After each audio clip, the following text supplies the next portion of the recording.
بسم الله الرحمن الرحيم والتين والزيتون وطور سينين وهذا البلد الأمين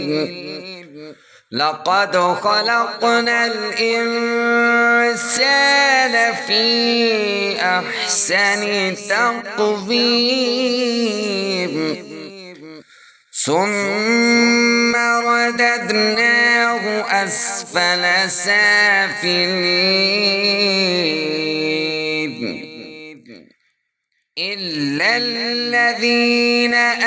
آمنوا وعملوا الصالحات فلهم أجر غير ممنون